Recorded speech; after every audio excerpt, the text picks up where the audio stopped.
We are all trapped in a river called time. It drags us forward, second by second, from the past into the future. We age. We wait. We endure the long, silent gaps between events.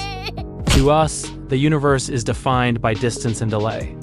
But there is one entity in the cosmos that is immune to this river. One thing that stands completely outside of time. Light. We're taught that light takes time to travel. We say it takes 8 minutes for a photon to leave the sun and hit your eye.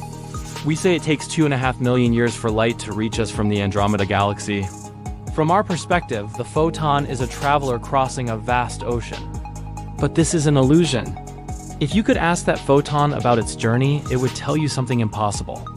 It would say, I didn't travel. I was born and then I died in the exact same instant. To understand why, we have to look at Albert Einstein's theory of special relativity. Einstein discovered that space and time are not separate things. They are a single fabric called space-time, and your motion through this fabric is a zero-sum game. Imagine you're driving a car with a fixed maximum speed. If you drive north, you're using all your speed to move across space. But in the real universe, you are always moving through time as well. If you are sitting perfectly still in your chair, you are traveling through time at the maximum possible speed. You're aging at the normal rate. But the faster you move through space, the slower you move through time. You are basically diverting your speed from the time direction to the space direction. This is time dilation. It's why astronauts on the International Space Station age just a tiny bit slower than people on Earth. But what about light? Light travels at the ultimate cosmic speed limit.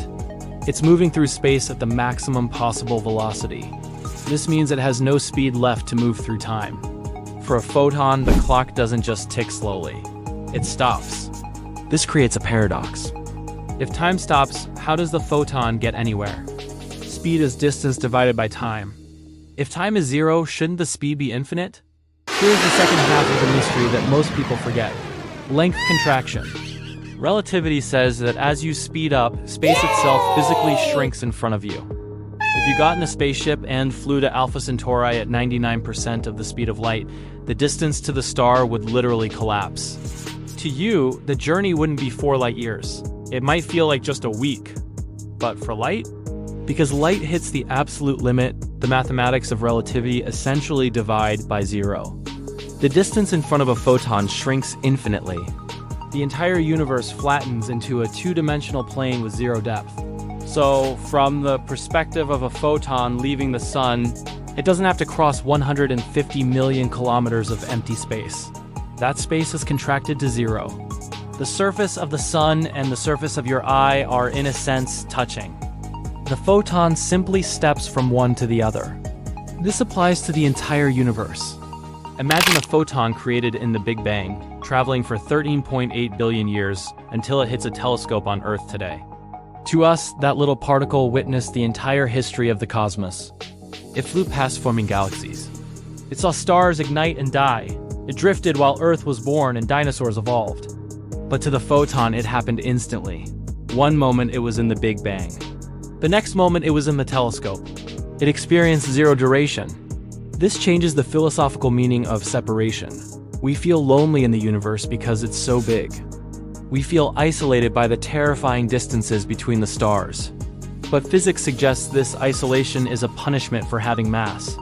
Because we're made of heavy atoms, we can't reach the speed of light. We are forced to experience time and distance. We are forced to wait, but the light that connects us knows no distance. The universe is stitched together by these threads of instant connection. Every star you see in the night sky is physically touching you through these bridges of light. In a way, the entire history of the cosmos is happening all at once. The light from the beginning of time is still fresh. We're living in a giant, frozen block of crystal light, and we're just crawling slowly through the cracks. So the next time you feel small or waiting feels painful, remember the photon. Somewhere, in the beams of light crossing the room, time has ceased to exist. And in that realm of pure energy, everything is connected, everything is instant, and nothing is ever far away. If you want to decode more of the illusion we live in, click subscribe.